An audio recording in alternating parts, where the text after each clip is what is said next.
1 महीना नहीं चावल चलाती है, बना बना के फेंकती है। मिठू बेटा देखो तो कौन आया है, गेट खोलो तो। दादी बुआ आई। प्रणाम माँ, खुश रहो। माँ पूरी गर्मी में यही रहूंगी, मेरी ननद आ गई है रहने, मैं नौकर थोड़ी हूँ उस घर की, अब मैं उन लोगों से अलग रहूंगी। चल जाओ उल्टे पा, जब तुम्हारी ननद आती है तो तुम मेरे घर चली आती हो। एक बार तुम्हारी ननद फोन भी की थी कि माँ जी जब मैं यहाँ आती हूँ तो भाभी क्यों चली जाती है। मैं तुझे इसलिए नहीं बताई थी आता क्योंकि मैं चाहती थी कि तुम ननद भाभी में रिश्ते बने रहे, लेकिन तुम मेरा नाक कटवा के मानोगी। अरे जब तुम्हारी ननद आती है वहाँ से तो तुम वहाँ से भाग कर यहाँ आ जाती हो। 2 महीने तुम यहाँ रह के भाभी से खूब सेवा करवाती हो, लेकिन तुम अपनी ननद की सेवा नहीं करोगी। हो सकता है इस स्थिति में तुम्हारी ननद आई होगी तुमको सेवा करने के लिए। और आज एक बात और सुन रही हूँ कि मैं अलग रहूंगी। अरे किससे अलग रहोगे? ना तुम्हारे पास जेठानी है, ना तुम्हारे पास देवरानी है, कौन है जिससे अलग रहोगे? एक तुम्हारे बेचारा ससुर है, एक सास है जो बेचारा अपने इकलौता बेटा को पाल पोस के बड़ा किए। आज दामाद जी अच्छा कमा रहे हैं तो कौन माँ बाप नहीं चाहेगा कि मेरा बाल बच्चा मेरे साथ रहे। थोड़ी सी सेवा कर दोगी अपनी सास ससुर के तो क्या तुम घिस जाओगी? इस उम्र में माँ बाप अपने बच्चों से बहुत उम्मीद लगाए रहते हैं, उनको अपने बच्चों की जरूरत होती है। मैं उनके बच्चे थोड़े हूँ, मैं तो अलग रहूंगी।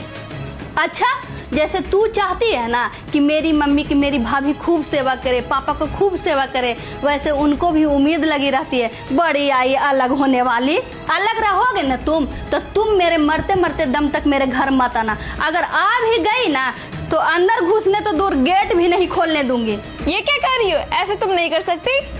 क्यों? जब तुम्हारी शादी हुई थी तो रोज फोन करके बताती थी कि मेरा घर राजमहल जैसा बना हुआ, मेरे ससुर वहाँ प्लॉट लेके रखे हुए हैं, वहाँ प्लॉट रखे हुए हैं, गिनाते नहीं थकती थी। और बोलती थी कि मेरे पति हर महीने अकाउंट में मेरा पैसा डाल देते हैं। घर तो सास ससुर का ही पैसा से चल जाता है, मतलब सास ससुर के पैसे से बना हुआ धन लोगे, लेकिन सास ससुर की सेवा नहीं करना है। हाँ तो इसमें नया क्या है? मैं बनाने बोली थी इतना सारा प्रॉपर्टी, सब बनाते अपने बच्चों के लिए। एक बात बता, तू कभी अपनी सास को कोई गिफ्ट दी है? तू कभी उनका कहीं घुमान?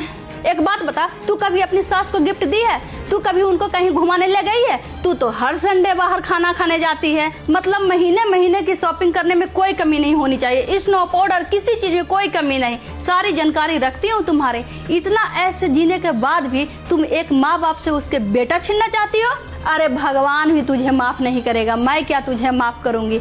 समझी मेरी बात? इतना समझाने के बाद खोपड़ी खुली या अभी भी बंद है? जाओ अपने ससुराल, सास ससुर का सेवा करो। सास ससुर का धन लेना है लेकिन सास ससुर का सेवा नहीं करना है। निकल जा, दूर हो जा मेरी नजरों से। शर्म आती है मुझे तुझे अपनी बेटी कहने में।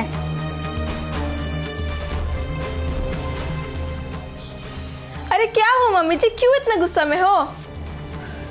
बहू तुम्हारी ननद मुझे दुखी कर रखी है, बस एक ही बात रट लगा रखी है कि मुझे अलग रहना है। किससे अलग रहना है? पता नहीं आजकल की लड़कियों को क्या हो गया है। हम लोग भी थे, खुद इस उम्र में आ गए हैं लेकिन अभी तक अलग नहीं हुए हैं। अरे माँ बाप से अलग होकर कोई खुश रह सकता है क्या? बड़ों की अहमियत नहीं पता इन लोगों को। पर मम्मी जी दीदी तो आप ही की बेटी है ना, आपको ऐसे नहीं डांटना चाहिए। तो क्या हुआ, मेरी बेटी है तो मैं तो थाप मार मार के सिखाऊंगी कि कैसे रहा जाता है समाज में और ससुराल में और दुनिया में। फालतू में ऐसे ही बेटी अपने माँ बाप के नाम बदनाम कर देती है। कल के डेट में इसके बच्चे बोलेंगे ना कि मुझे अलग रहना है, तब पता चलेगा कि एक माँ का कलेजा फट जाता है जब अपने ही बच्चे बोलते हैं कि मुझे अलग रहना है। बस अलग रहना है। अरे घर के मुखिया कितना जरूरी है, इन लोग क्या जाने कि उनके रहने पे घर कितना सेफ रहता है। फिर भी मम्मी जी वो तो नादान है, आपको ऐसे नादानी नहीं करनी चाहिए थी। अरे उनकी हाल तो देखते। मैं वो माँ में से नहीं हूँ जो अपनी बेटी के मुंह में आके अपनी बेटी को गलत सीख दूं। मैं तो कहती हूँ हर माँ मेरे जैसी करेगी ना तो कभी किसी बेटी का घर नहीं टूटेगा, कोई सास ससुर वृद्धा आश्रम नहीं जाएगा। सही बोली मम्मी जी, दीदी को आपने बिल्कुल सही तरीका से समझाया।